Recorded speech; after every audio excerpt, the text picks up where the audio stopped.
You say you're FBI? Yes, my badge is real. That badge is fake. You can't be federal. Where are you from originally? I'm from California, born and raised. As I said, my badge is real. I smell marijuana. Do you have drugs in your car? There are no drugs in my vehicle. The patrol lights weren't loud at first. Just a soft flicker in the rearview mirror. Red, blue, red again. Easy to miss if you weren't trained to notice patterns. But he noticed. Of course he did. Years of work had taught him how quickly ordinary moments could turn into interrogations.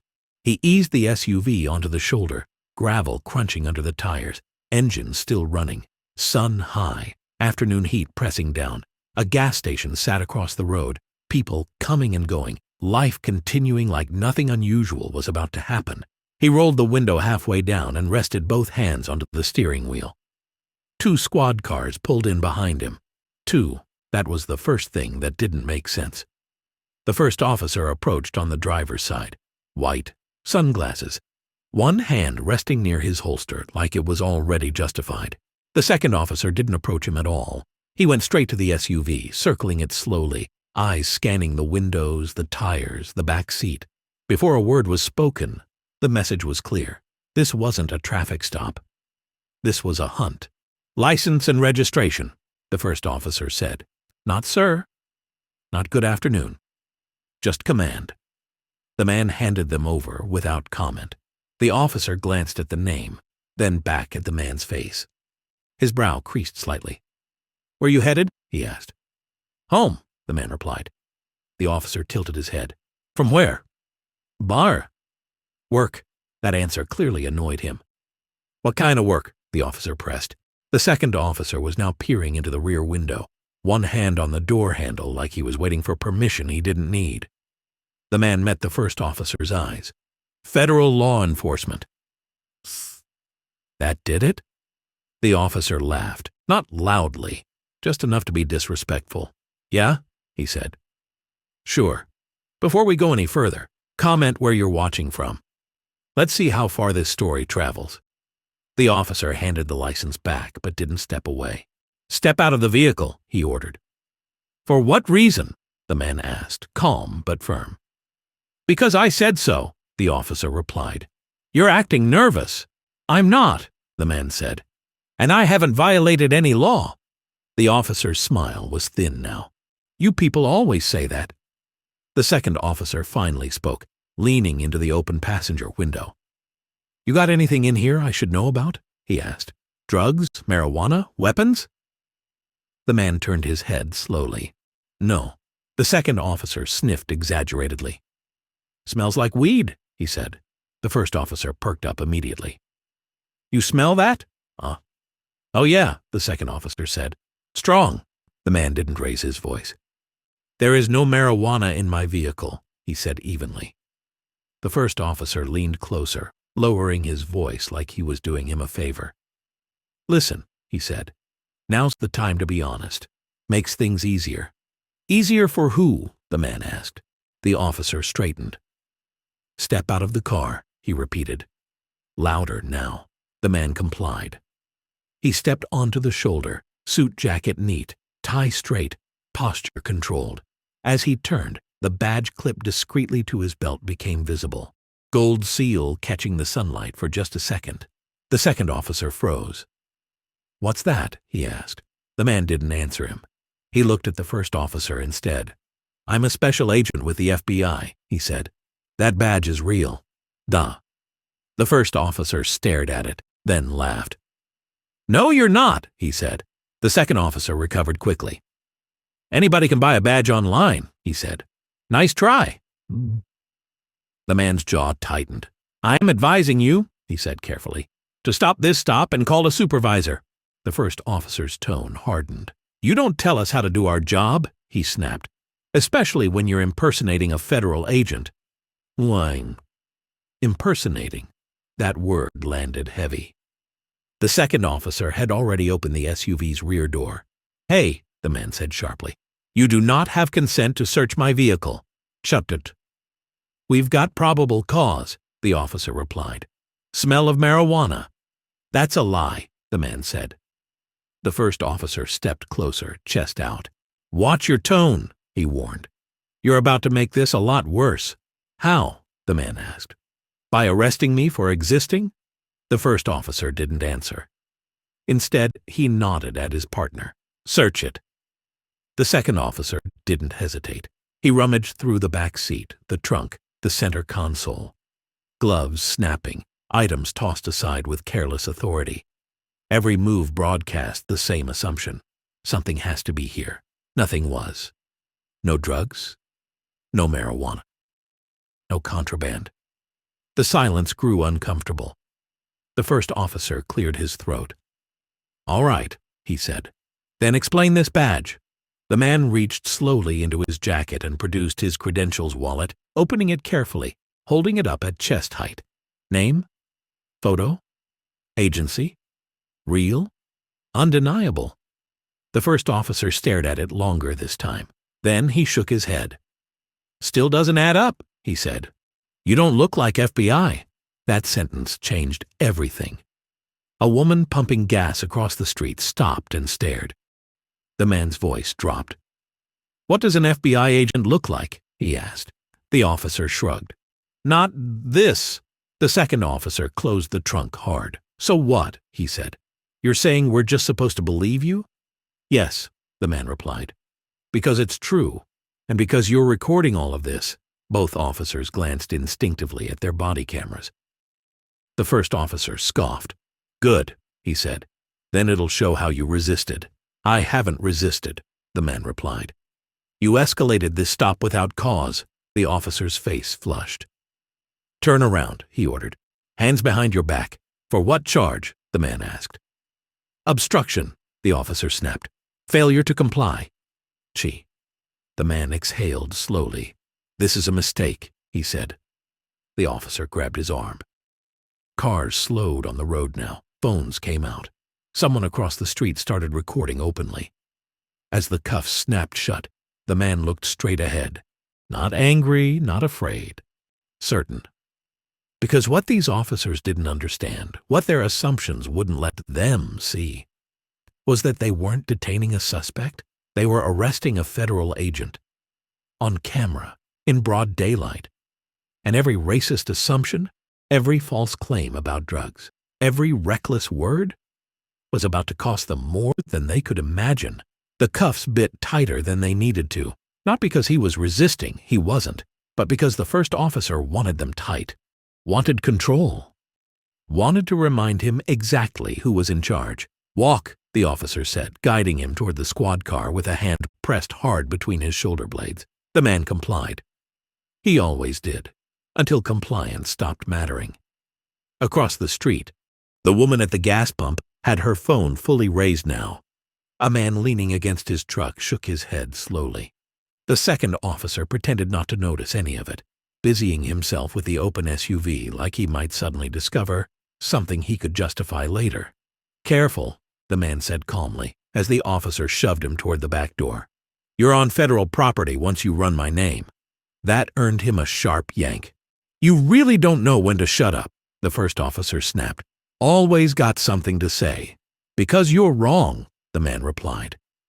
The officer laughed again, that same dismissive sound. "Funny thing about you people," he said. "You always think you're smarter than everyone else." The words hung there. "You people." The second officer finally chimed in from the open trunk. "I still think he's got something," he said. "Nobody's that calm unless they're hiding it." The man turned his head slightly. "Or unless they know the law." The first officer slammed the car door shut behind him. "Sit tight," he said. "We'll figure out who you really are." Figure out. As if his identity was a puzzle they were entitled to solve. Inside the squad car, the man adjusted his wrists as much as the cuffs allowed and took a slow breath. He wasn't panicking. He wasn't angry yet. He was cataloging words, times, movements, the exact moment this crossed from misconduct into something else. Outside, the officers huddled near the trunk. "I'm telling you," the second officer said quietly, not quiet enough. "That badge thing? It's fake. Look at him." "True." "Exactly," the first officer replied. "Doesn't fit. FBI don't look like that."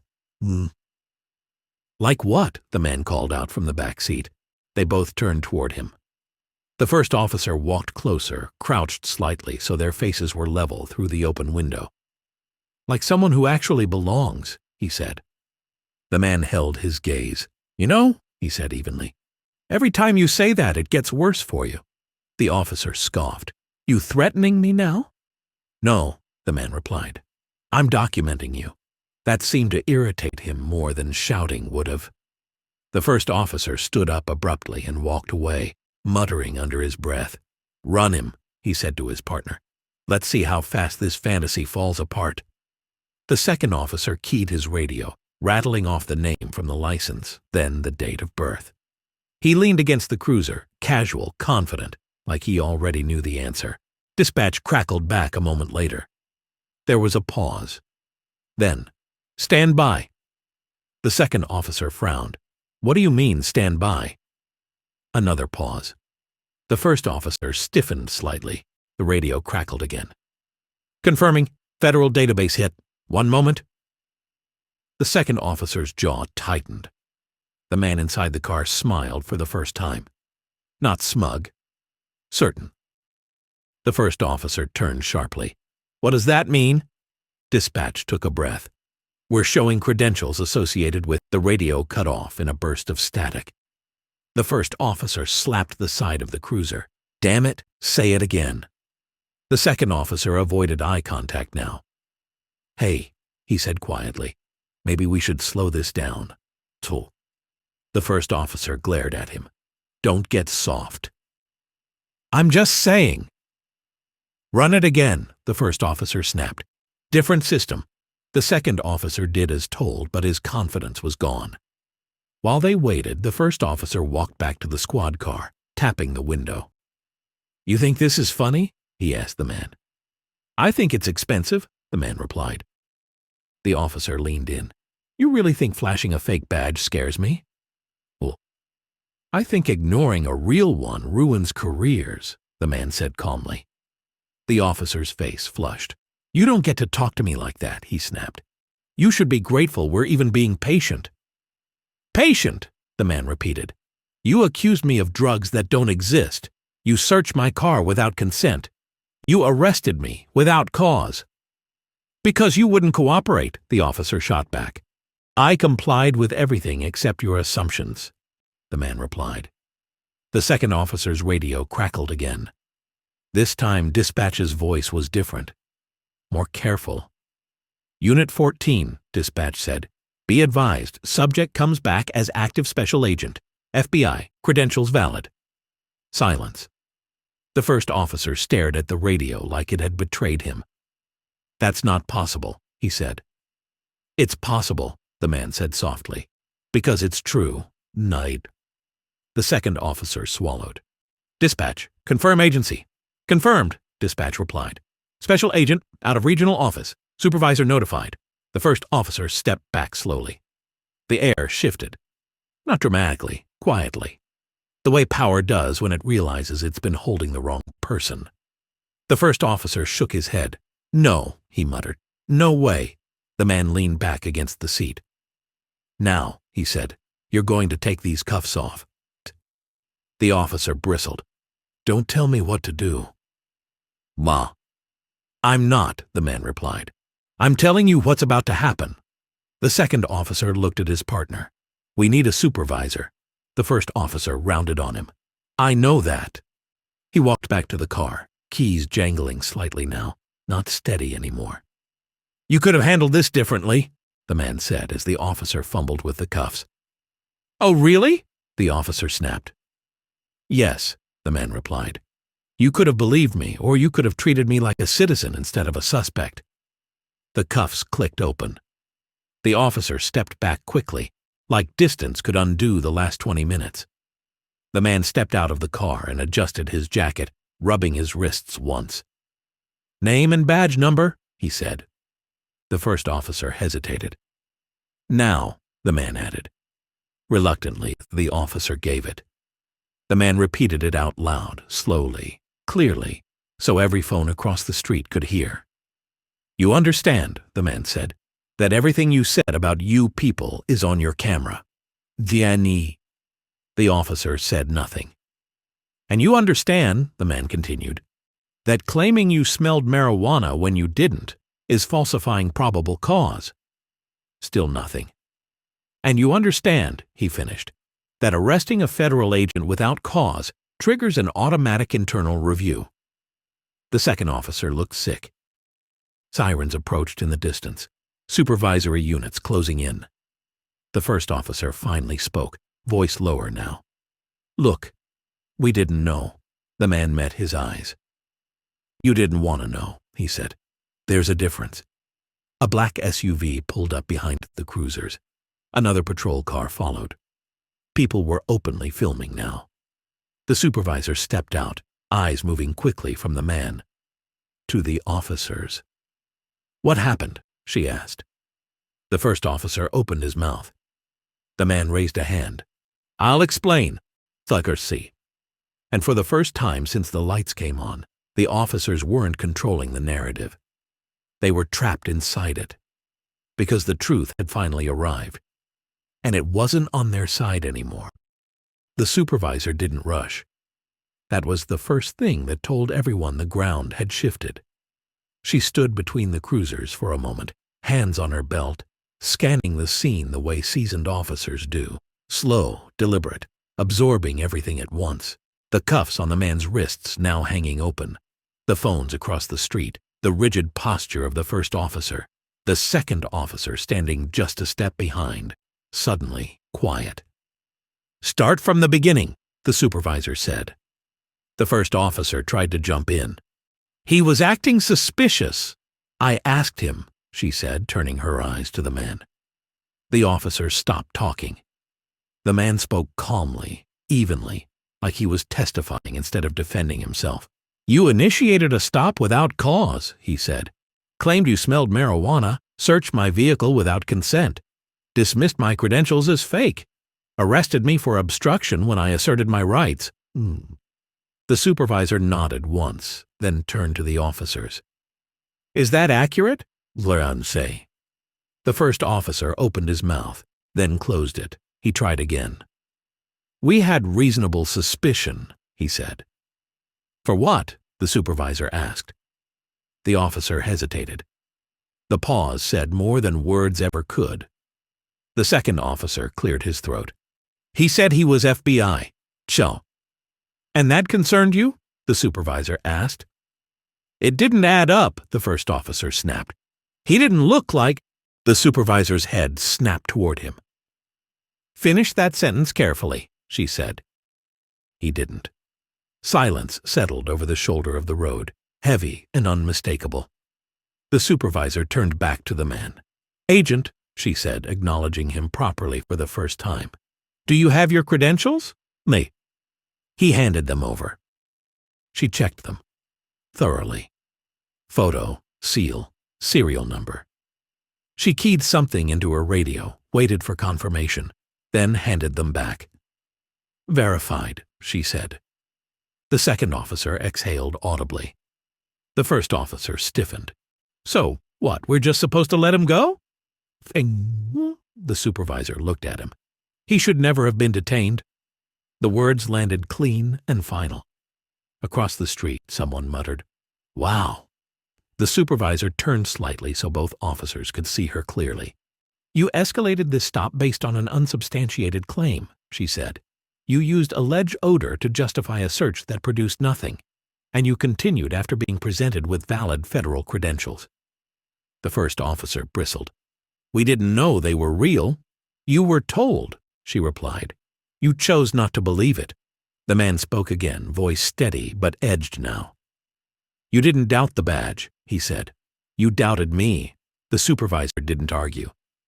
Instead, she turned to the second officer. "Did you smell marijuana?"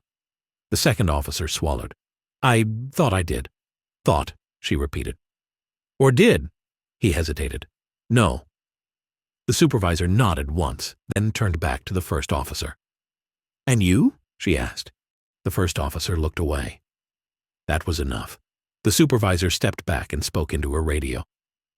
"Internal Affairs is being notified. Body cam footage will be preserved in full." The first officer's face drained of color. IA, he said. That's not necessary. The supervisor's voice stayed calm. It's mandatory. The man crossed his arms, not in defiance, but certainty. You understand, he said, that this isn't just about me. The supervisor met his eyes. I do? It's about the fact that you felt comfortable doing this, he continued. In daylight, with witnesses, on camera. The first officer snapped, defensive. So what? We're racist now? The man answered before the supervisor could. You treated me like a criminal until you couldn't, he said. That's the issue. The supervisor held up a hand, cutting off any further argument. Officer, she said to the first one, step back. He didn't move at first. Now, she repeated. He stepped back. The power shift was complete.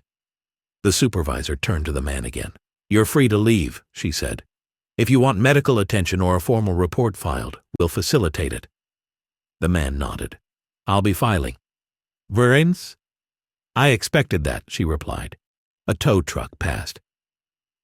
Traffic resumed its normal rhythm, but the moment lingered. The supervisor looked at the officers one last time. Turn off your cameras, she said. Badge numbers noted. The first officer reached up slowly, fingers trembling just enough to be visible. The red light went dark. The man watched it happen. You know, he said quietly, you could have ended this when I first told you who I was. The first officer didn't respond. And you know, the man continued, that if I hadn't been FBI, this would have ended very differently.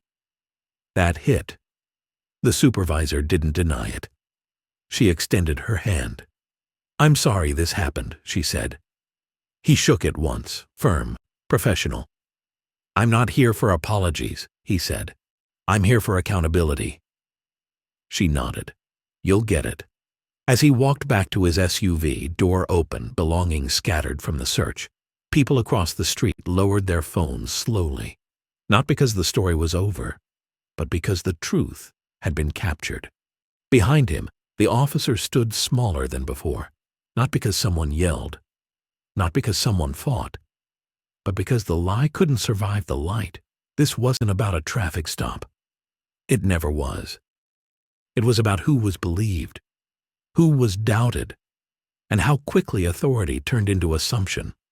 And now, with the truth laid bare, the system had no choice but to respond. Because the reveal wasn't just that he was FBI. It was that they never needed to doubt him in the first place. If you're enjoying this story so far, like and subscribe. Because what happens next isn't a misunderstanding or an apology. It's consequences, accountability, and careers about to collapse on camera. The paperwork took longer than the stop. That was the irony.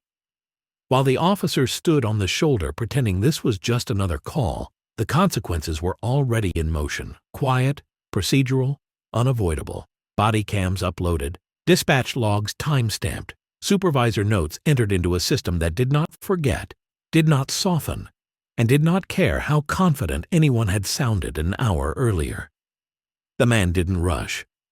He put his SUV back together himself, papers straightened, jacket brushed clean, door shut with a deliberate click. He took one last look at the officers, not with anger, but with something heavier, banality. Within 48 hours, Internal Affairs opened a formal investigation. Not a courtesy review, a full one. The kind that pulls every prior complaint, every traffic stop, every instance where odor magically appeared without evidence. Patterns surfaced quickly. They always do. The first officer was placed on administrative leave pending review. The second followed shortly after, initially as a witness, then as a subject. Supervisors who had signed off on similar stops found their own decisions revisited. Training records were examined. Dash and body cam footage synced and replayed frame by frame. Words mattered now. You people. Doesn't look like FBI. Smells like weed? They were no longer offhand remarks. They were exhibits. The department issued a statement within the week, carefully worded, passive, regret without responsibility. It said the incident was under review and that they take allegations seriously. It did not mention race. It did not mention false arrest. The lawsuit did. Filed in federal court, it was precise and merciless. Unlawful detention, illegal search, false arrest, civil rights violations, pattern and practice evidence. The filing included transcripts from the body cam audio, dispatch confirmations, and witness affidavits from the people who had been filming across the street. The number $2 million made headlines. But the money wasn't the point. The depositions were. Under oath, the first officer struggled. His explanations collapsed under their own weight. He couldn't articulate the original reason for the stop. Couldn't explain why odor justified a search that found nothing. Couldn't define what an FBI agent was supposed to look like without revealing exactly what he meant. The second officer fared no better. His testimony contradicted the footage. His timeline didn't match dispatch logs. His confidence, so loud on the roadside, vanished in a quiet room with a court reporter. Settlements move faster when facts are stubborn. The city settled. $2 million, mandatory retraining, policy revisions, a public acknowledgement that the stop was improper. The first officer resigned before termination paperwork was finalized. The second was dismissed for cause. Appeals went nowhere. Careers ended not with sirens, but with signatures. For the man, life didn't change dramatically. He returned to work, briefed his supervisor, filed his reports, took a few days off when the bruises on his wrists made typing uncomfortable. He declined interviews, declined victory laps, declined to be a symbol. But the impact spread anyway. Departments nearby updated training modules. Supervisors emphasized articulation and bias awareness, not because it was trendy, but because it was now expensive not to. Recruits were shown the footage during academy sessions, told plainly, authority without cause is liability. Across town, someone watched the clip online and decided not to escalate a stop the next day. Somewhere else, an officer chose to verify instead of assume. A small shift, quiet, real. That's how change actually happens, not in speeches, in records. The man never celebrated the settlement. When asked why, he answered simply, because the goal wasn't to win. It was to stop this from happening again. He knew the truth others preferred not to say out loud. If he hadn't been FBI, this wouldn't have ended with a check and policy updates. It would have ended with charges, or worse. The badge didn't protect him. It exposed the lie, and that was the lesson no one could ignore. The stop wasn't about a taillight. It wasn't about drugs. It wasn't about safety. It was about who gets believed before proof exists. And now, on paper, on camera, in court, that question had an answer. The road stayed the same. Traffic moved on. Life continued, but the system had been forced to look at itself. And it blinked first. The end